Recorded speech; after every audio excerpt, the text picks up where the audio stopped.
Hey Gemini, how's it going? Hope you're doing well this evening. It is Sunday, June 14th, and we are going to do a reading for the rest of June. Before we go ahead and look into that, I just wanted to mention some things in regards to some of the aspects that we had earlier today. So, sesquiquadrates are not really discussed a whole lot. Those aspects are the minor squares, and what that basically just means is that these challenges, these struggles are more so experienced from within on a deeper psychological level. These are blocks that we might experience throughout our day due to a prolonged reluctance in resolving some sort of tension, some sort of friction that we experience within our own selves. I can spit out all these words, and it to me, honestly, if I didn't know what I was talking about, I wouldn't know what I was saying. But what I mean is that so sesquiquadrats are square aspects of 135 degrees. So they kind of make like an obtuse square. And actually, I pulled the devil card because I wanted y'all to see this. This is this and the Thoth deck. The Thoth deck was my very first deck of tarot cards almost 10 years ago. And then this was my second one, the Hermetic Tarot. And this deck is saturated with a lot of astrological inscriptions of different sorts. And what I had noticed was a lot of the cards actually have, if you look into many tarot decks, you'll see different degreed angles illustrated in them, and they signify the angles in which two planets or two cosmological astrological points in the sky make between them, whether it be in a birth chart or during like a current transit astrological map. But anyways, yeah, minor aspects are not really talked about a whole lot, but I feel like they kind of impact us on a more personal level. And Pluto has been in Aquarius, I don't know how many months now, but it's going to be in Aquarius for quite some time because it's our furthest planet out, and we've been at the 5th degree for I don't know how long, but with the Gemini moon, which we actually had the new moon in Gemini earlier, about an hour ago. The Gemini moon earlier today created that minor square. It's minor, but it's a tense energy that is produced, these sesquiquadrats. So that was created between the Gemini moon and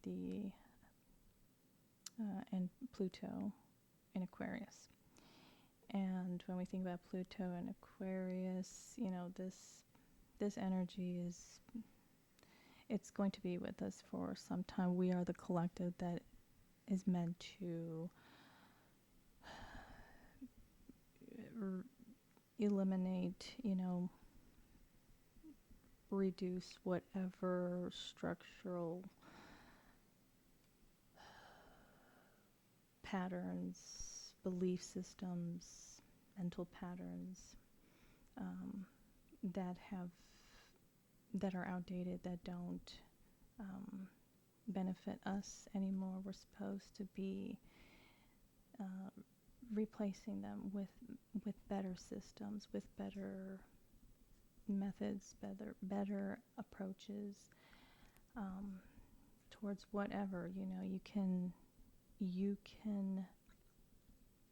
apply this to your personal life, and you can apply this to global matters that are going on at this point in time.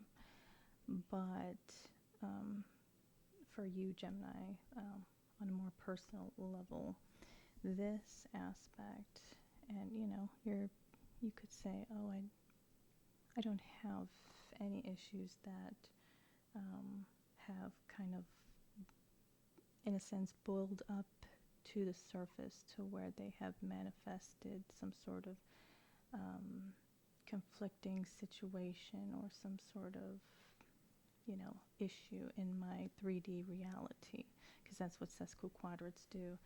They are those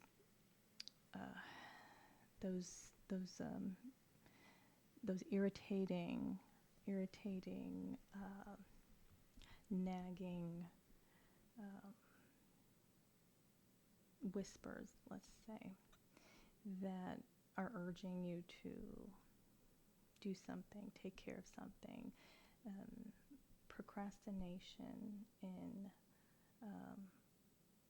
finding resolution is really what these are all about, and that's why, you'll see the spiraled horns of the devil. They create this, and you might say, oh, that doesn't make 135. That makes 90, or that makes 150. But if you measure it at a certain point, you'll see that the horns, if we had a right angle on both sides, the horns actually split a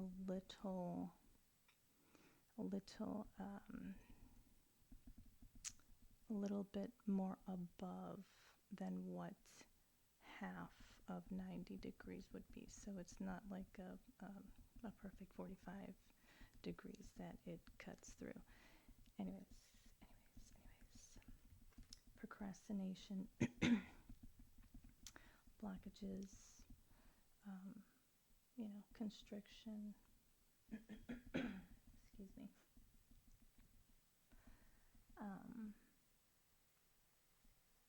But yeah, it's something that is needing your attention. So, to put this into more simpler context, Gemini, I feel like with the Gemini moon being in the aspect, it's giving the energy of knowing that you have whatever resources, tools, capabilities, conscious awareness, the level of awareness needed in order to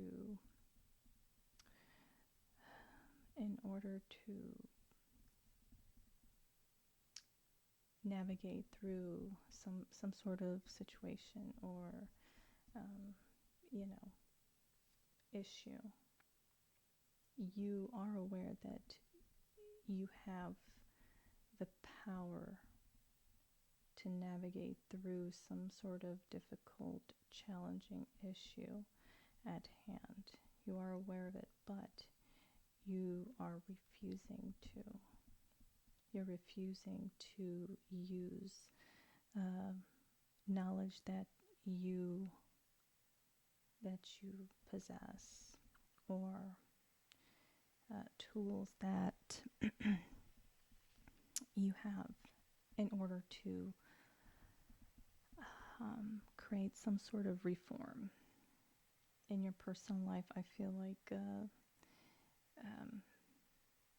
there's something, sesquiquadrats and Pluto, they are both psychological in nature. They both can relate to the subconscious, but I feel like you're refusing to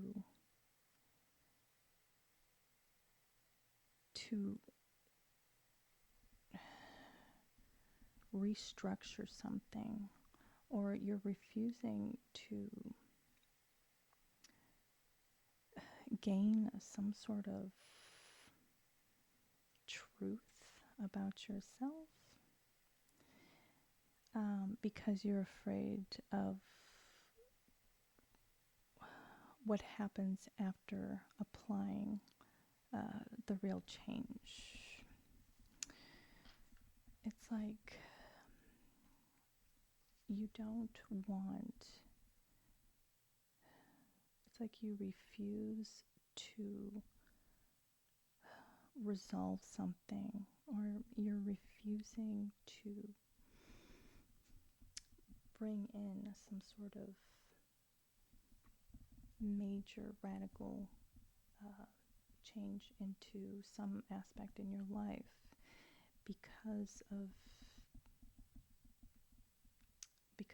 a fear. I feel like you have a fear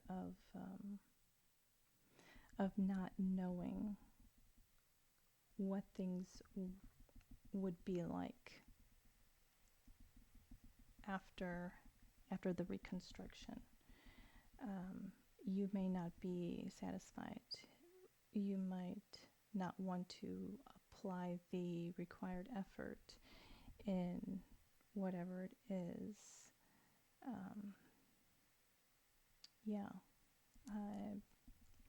I don't know. I feel like you have been possibly stuck in some sort of mental loop or some sort of pattern, and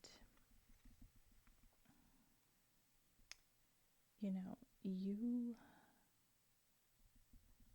around this time, tomorrow the moon will be going into Cancer, but you'll still be able to, I guess, harness the residual energies of the Gemini influence on the moon, being able to detach a little bit emotionally from whatever this is, in order for you to navigate through it easier. And you have that opportunity.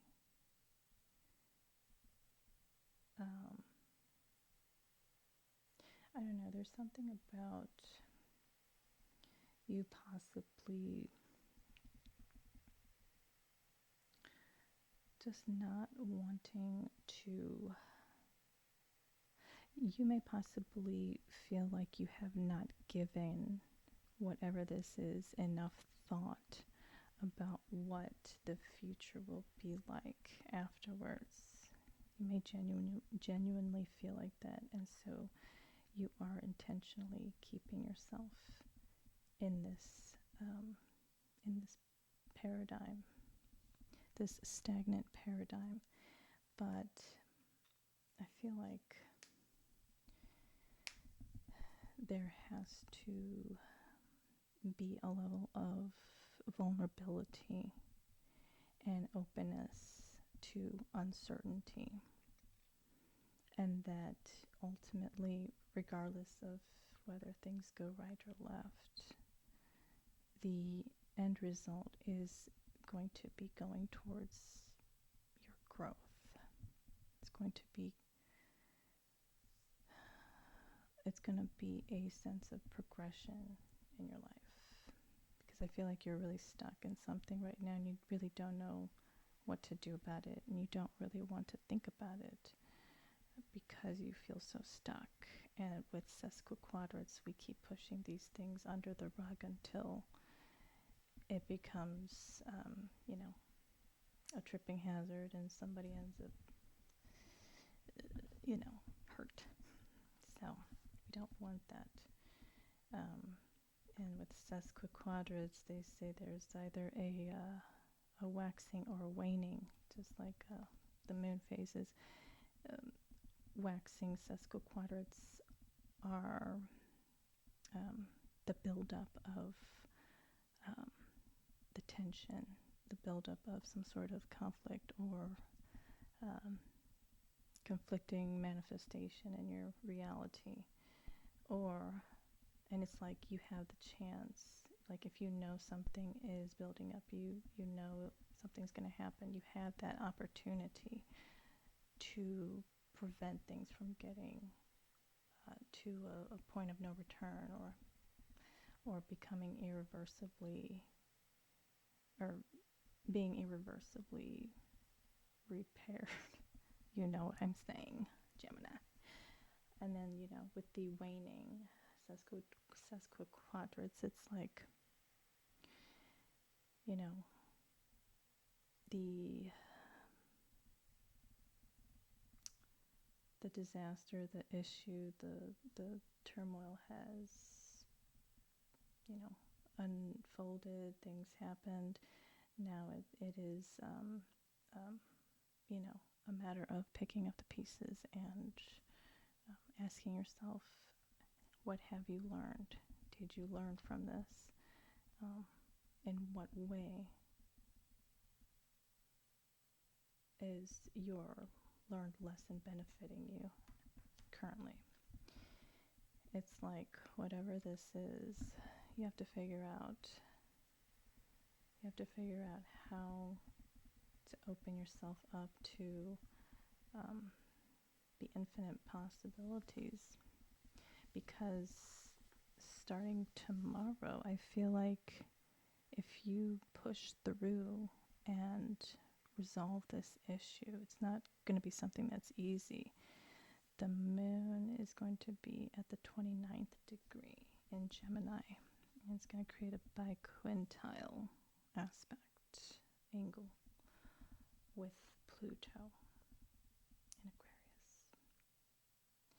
And I feel like this is basically saying that in this mature degree of the moon being in Gemini, you can create this experience, this the growth, the challenging growth. You can take that experience and create something with it that ultimately is going to help other people that are in the same predicament. If it's something revolving around a deep-seated fear of vulnerability amongst a don't know, amongst women or men, or however you want to demographically categorize it, group it, whatever. You can help those people by sharing your experience and sharing how, actually working through this fear and having that courage to face the uncertainty that was on the other side of this whole situation. If you can share that with others, I feel it would be something of significant impact.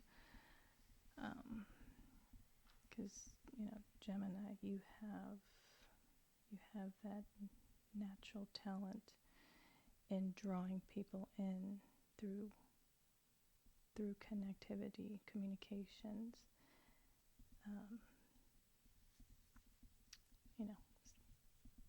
networking, and the way I feel this all kind of ties together is it's going to kind of like solidify something for you as an individual. The moon, again, it's going to create a sextile with Chiron and Aries, and this, for me, this aspect kind of translates into shaping how people view you as a leader or as a person of influence. You are going to have an opportunity tomorrow to be able to influence people however you want. And the question is, how do you want to be remembered? What do you want to leave behind for people to remember? I feel like anybody can be a boss. To me, a boss is someone who wants to boss you around or wants to micromanage.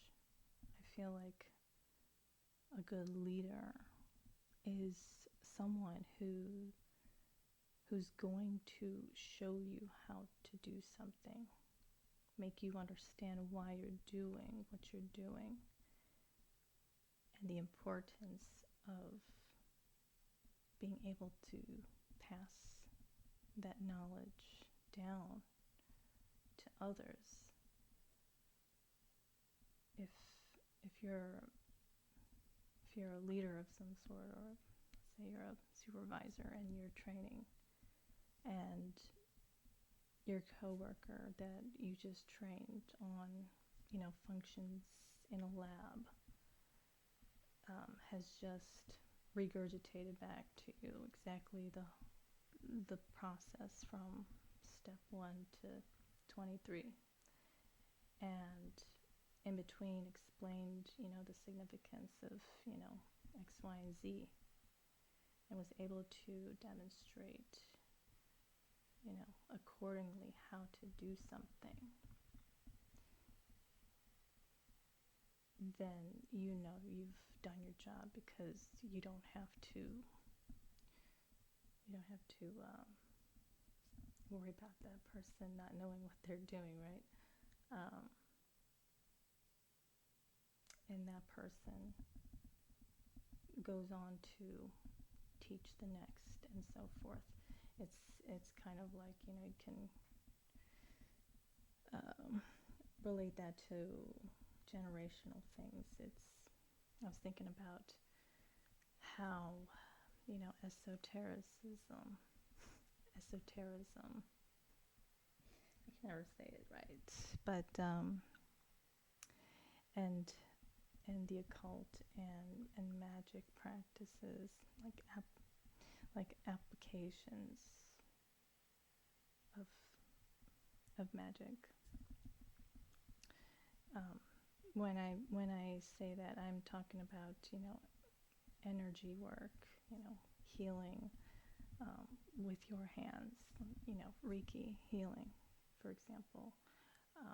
It's important that, we continue to pass down these practices, because eventually, um, you know, there's going to be a generation that doesn't, and it'll be, forever forgotten. Um, yeah, we're like 26 minutes in. Gemini. There's also a really nice. I've been writing besides Friday, Saturday, today. I've just been writing a lot, like too much, I think. But there's going to be a Venus in Leo quintile, Mars in Taurus aspect tomorrow. This is going to be a really nice time for, diving into creative writing, any type of artistic expression. Venus in Leo's, it's very rom- romanceful. It's a very romantic, very like deeply dramatic in a romanticized kind of way. Also, it's very it's vibrant. It's loud. I think of very lively tones of colors being used on whatever it is that could be created. Yeah, I wrote a lot. I don't think we'll have enough time to go through it all. But I probably will go through some of it in the Aries and Leo reading. There's also on Tuesday a really nice Venus in Leo trine Neptune in Aries aspect. This is going to be a really, really nice energy for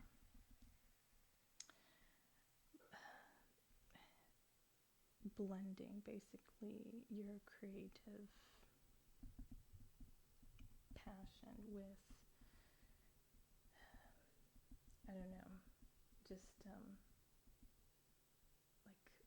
almost like lighthearted fun. I want to say it's giving like a really playful, but almost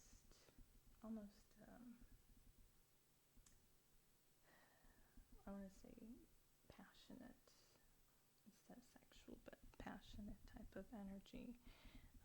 Just a very blissful,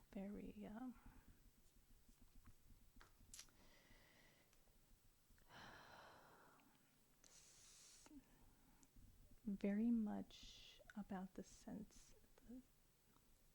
sensuality. Not maybe senses too, but with Venus being in this mix, it's about having sensuality thrown in this energy of playfulness. It's giving off a vibe of a very good opportunity for enkindling, a flame, or reigniting something with someone in a very, very, very deep and sensual manner. Something that's very, very blissful to experience. Moon and Mercury will be conjunct in Cancer as well. So it's, definitely Tuesday's going to be like a very rose-colored glasses type of day to, experience with somebody that you really, you, your partner, you share romantic feelings with. It'll be a day of, romantic and emotional expressions through words and physical, sensual touch. There's a lot of togetherness, I feel, that should happen at least on Tuesday.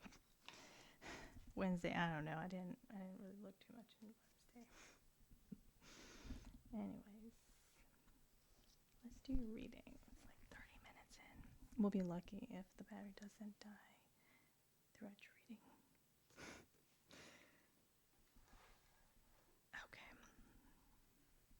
Gemini. Oh my gosh. Where does the time go? Where does it go? Can anybody tell me? Anyways. I was going to do a Celtic cross, but I don't think I'm going to. I think I'm just going to go with the flow. Going with the flow. Gemini. Ooh. Let's see. What's going on? What's your overall energy? Oh. Beautiful. Beautiful Ten of Cups. Satiety. Feeling very, very fulfilled, very content, very pleased through all of your senses. I was writing about writing steamy novels earlier and about how you can tantalize someone with very vivid and creative wordplay and steamy, seductive novels. Hitting all the erogenous spots softly. We have the Aeon card. This here is, it's a transition. You're going through some sort of transition, Gemini. I don't know what this is, but your overall energy is the Ten of Cups. So you are, oh my gosh, we're not going to take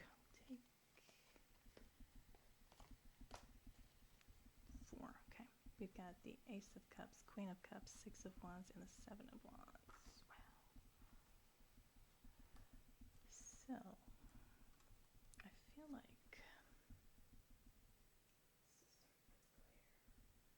beautiful Ace of Cups. I feel like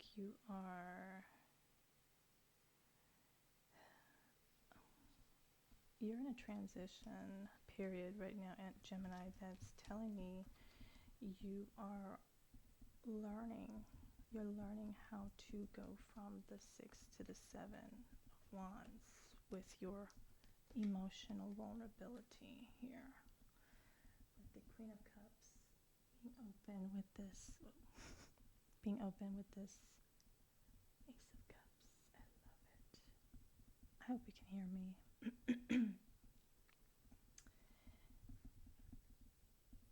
Seven of Wands to the 6 of Wands.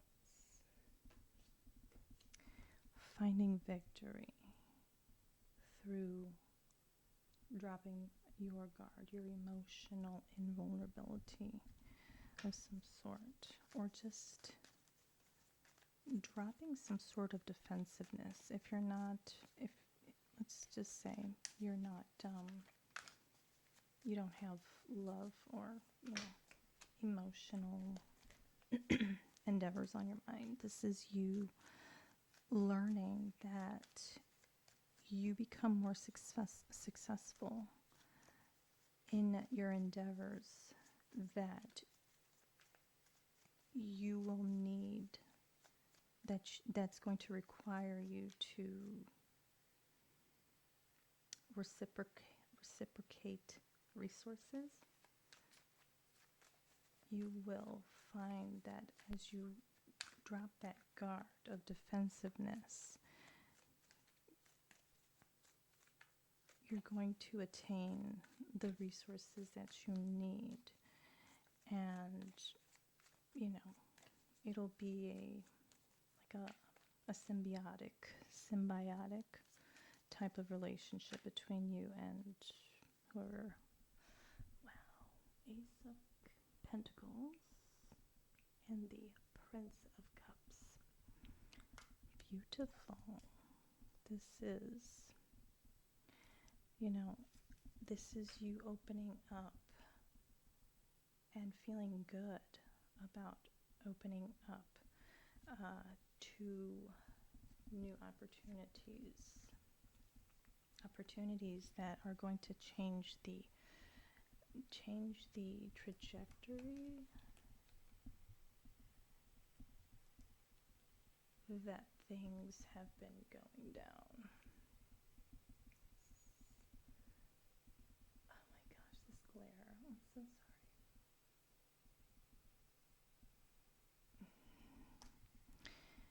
Knight of Cups, Six of Cups, and then the Prince of Wands. Is that, yeah. This Knight of Cups, Six of Cups, and the Prince of Wands. Somebody is still very passionate for you from the past. Oh my God. This is definitely a love reading, Gemini. This is the Two of Cups right here. Beautiful. This is, wow. Tell me that's not serendipitous. We got the High Priestess and the Fortune card, also known as the Wheel of Fortune in other decks. But this is being divinely guided, whatever I am speaking of. It's a divinely guided connection that you share with somebody who is still very passionate, possibly for you. Someone who, with the Six of Cups, wow, 10 of Pentacles now, someone who holds you in very high regard. Very high regard. I feel like with the Aeon, this is,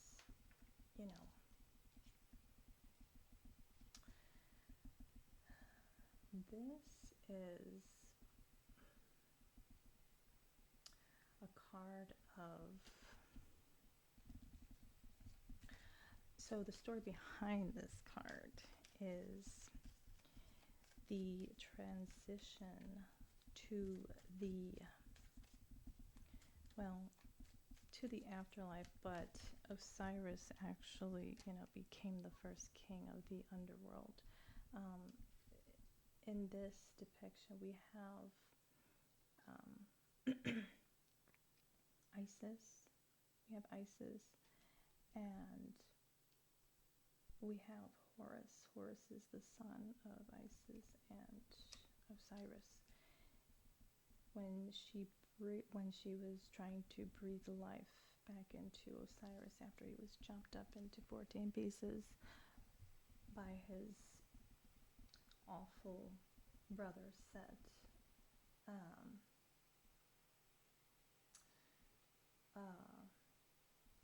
Isis, her sister, and Anubis went all around Egypt and the Nile to go looking for his 14 pieces of his body to put him back together, and they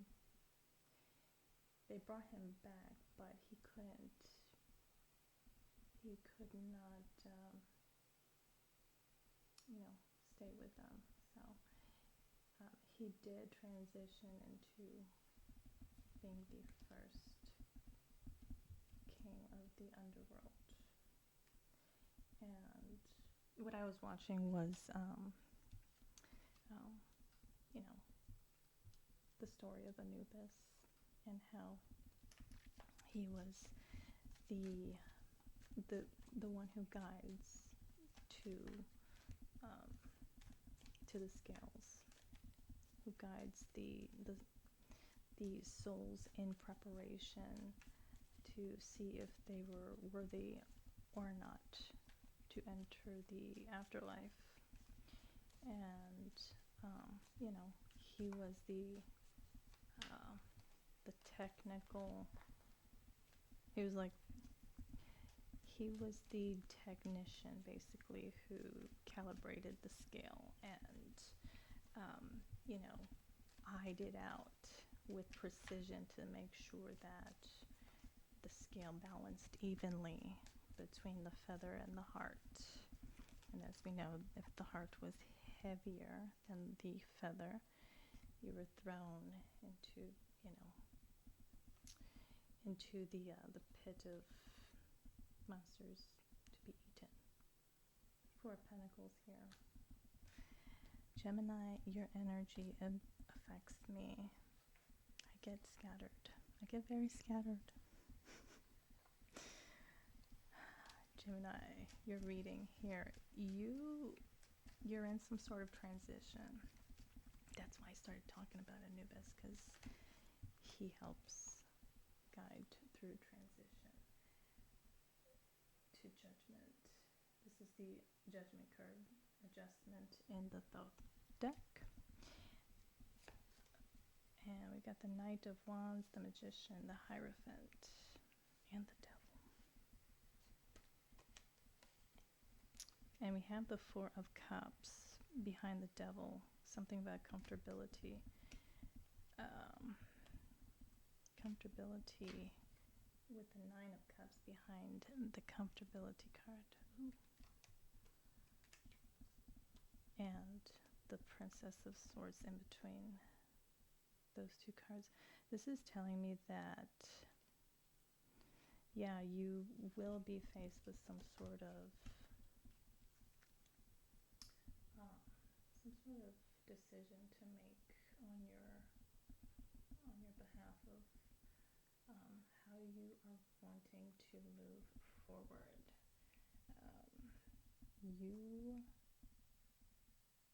You have the power to either, with the Nine of Wands, Magician, and the Hierophant here,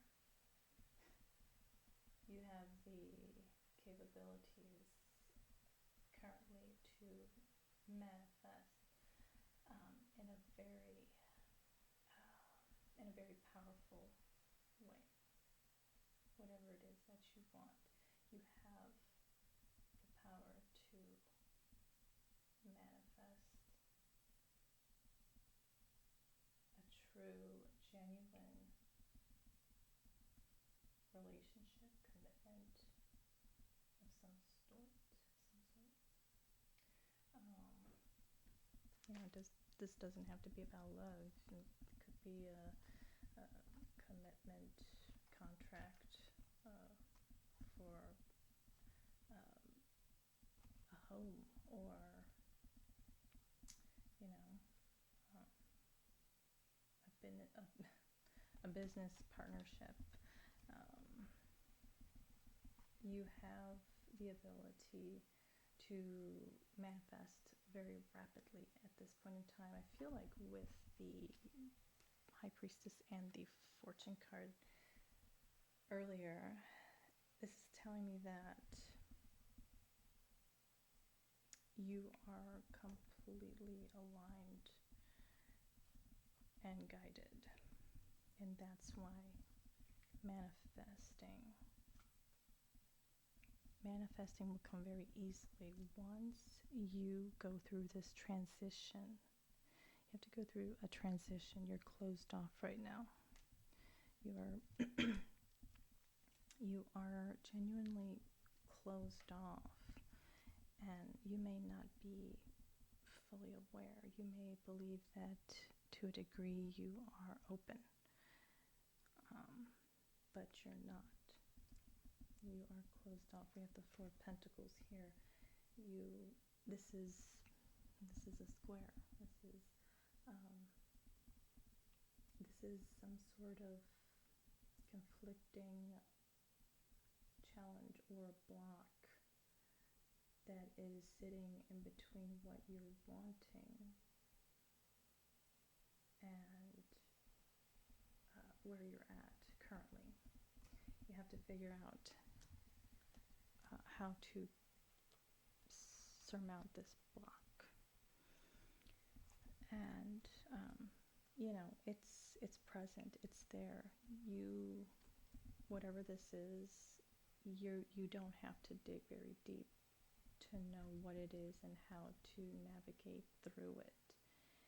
It's just the willingness to do so. Like I said, I feel like you are afraid of what's on the other side. You just may genuinely, like, you have the Aeon card, you may very well be may not be in the right place at this point in time to clear this block. You have to go through this transition first. It's an understanding. This transition is a point in your life where you have to come to a real understanding of what you want, what you need to do to get what you want. And if you are even desiring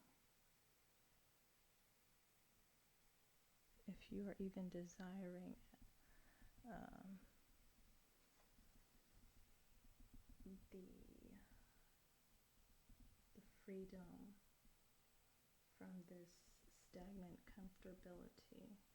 In this deck, the Four of Cups here is a card of luxury. The Four of Cups is Moon in Cancer energy. It's a very comfortable, very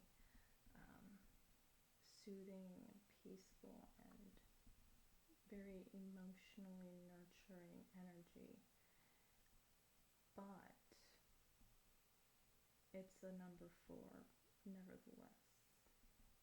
So that means, when we are so comfortable in that realm, in that energy, especially in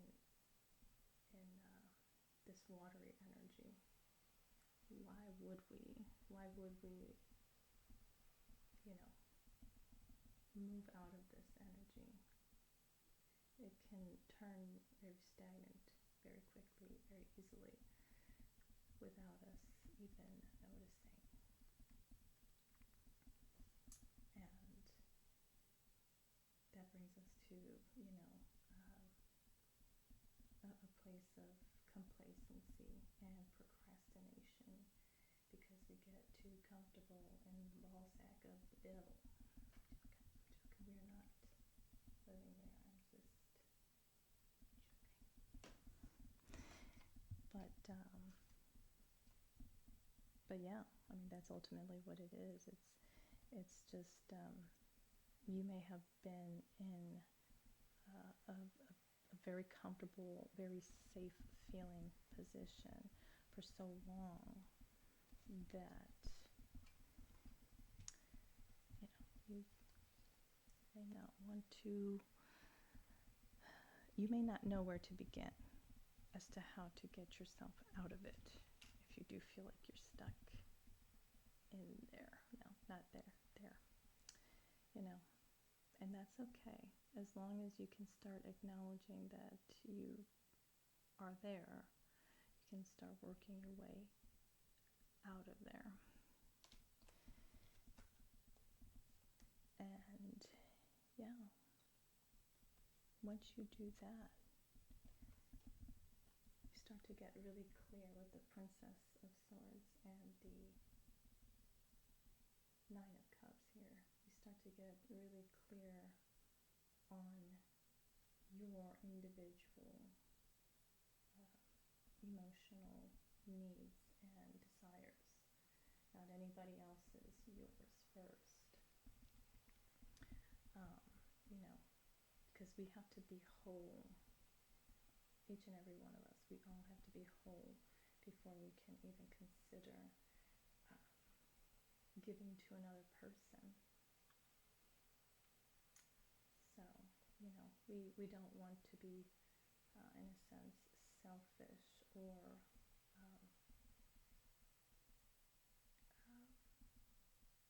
disregarding or insensitive or just emotionally detached from someone that we plan on being in a partnership with. We want to be ready for them. We want to be whole within ourselves so that we want them to be whole as well, so we can both come together and integrate our whole selves into this one beautiful marriage / union of counterpart energy. Gemini. My Venus in tropical is in Gemini, but there was 2 other websites that had generators that said I was Venus in Taurus, and for a long time when I was in my 20s, I was very sociable, and I loved talking to people when I was going out and stuff, just genuinely having those far out conversations with people while I was partying and stuff, and I loved that. But then when I settled down and had my son and was a homebody, I was like, yeah, I'm definitely a homebody, and I can totally relate to being a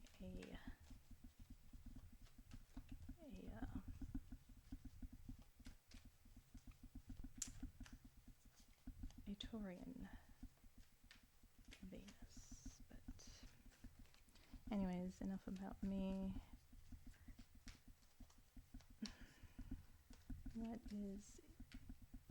What wants to come out, Gemini? Why am I using this deck?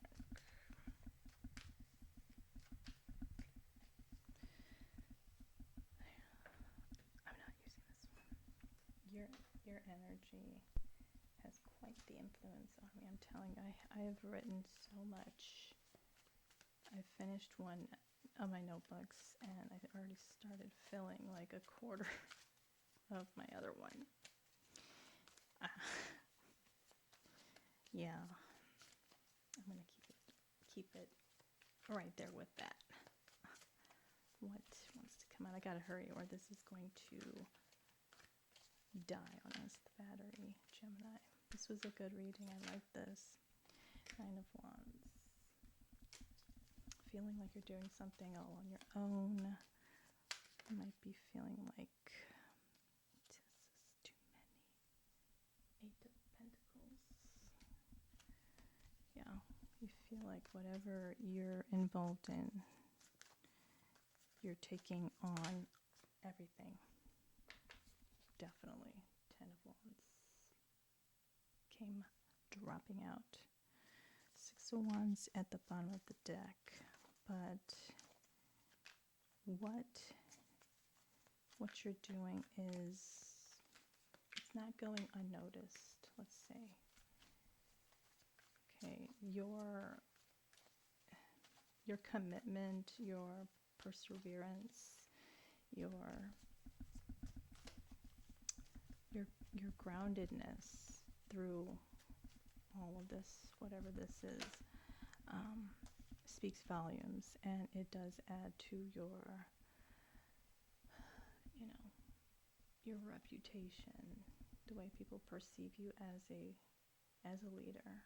So don't think that what you're doing currently is being done in vain. The Fool.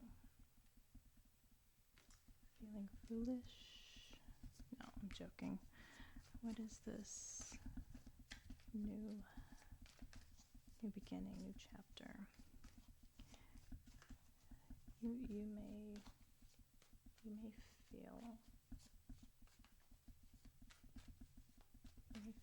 like you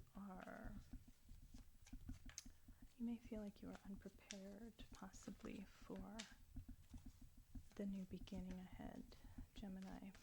But don't worry. There's a lot of abundance. A lot of abundance that comes with this new beginning. Three of Pentacles, the Lovers, Queen of Wands, ooh. Page of Cups, Knight of Pentacles, Six of Cups. Okay, I'm gonna stop. I feel like you have somebody that you are familiar with, but with the Knight of Pentacles, the Page of Cups,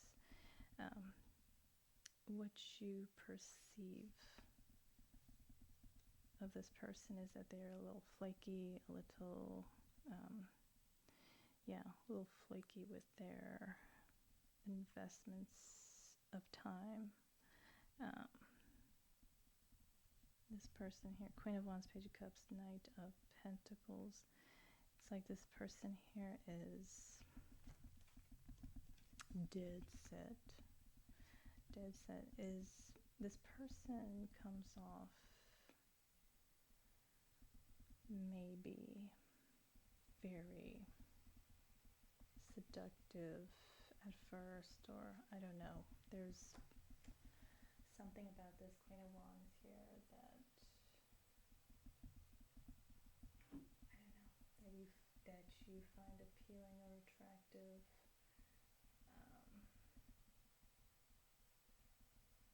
But whatever this is, just remember you are what you attract. So whatever you feel towards this Queen of Wands here is exactly what they feel for you. It's mutual here with the Lovers. And yeah, got Three of Pentacles here. This person here, I feel, this person here wants you to know that with Three of Pentacles, they want to contribute. They want to be supportive. They want to be supportive. That's what I'm getting. They want to be supportive in you gaining your own stability. It's like this person wants you to know that they want to see you succeed, not for them, not for their benefit, but for you. I think this person, Ace of Cups, the Star. Oh my God.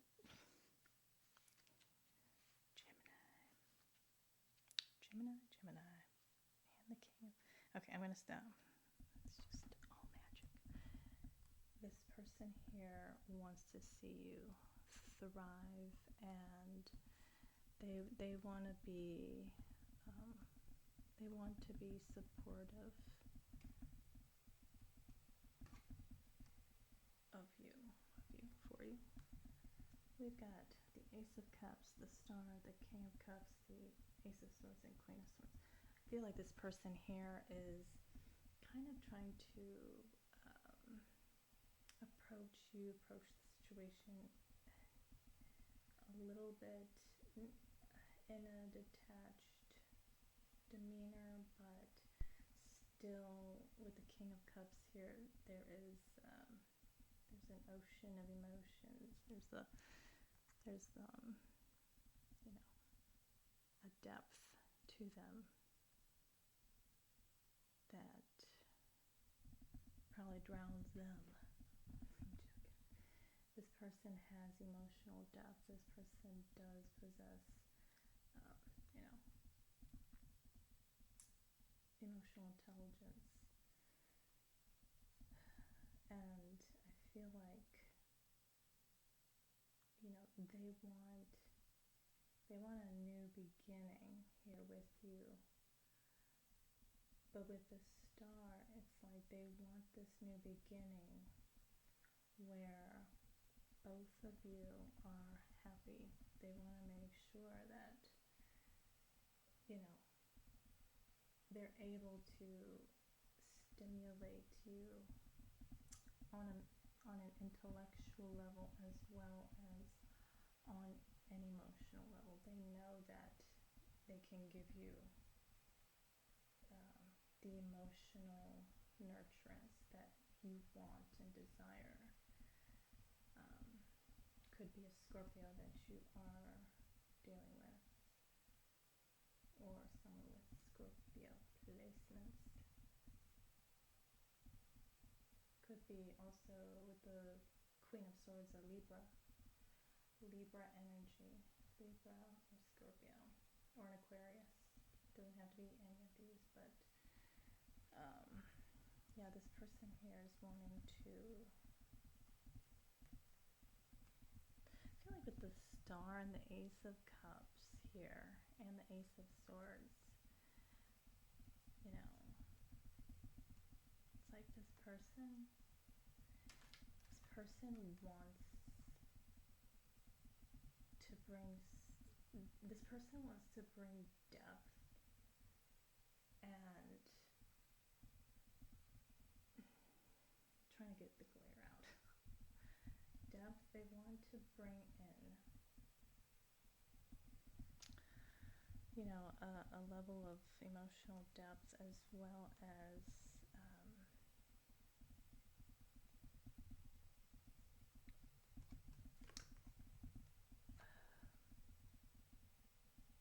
ideas and concepts that quench your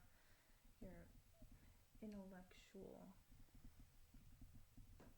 curiosities. You know, Ace of Cups, creativeness, the Star, you know, dreams and wish fulfillments.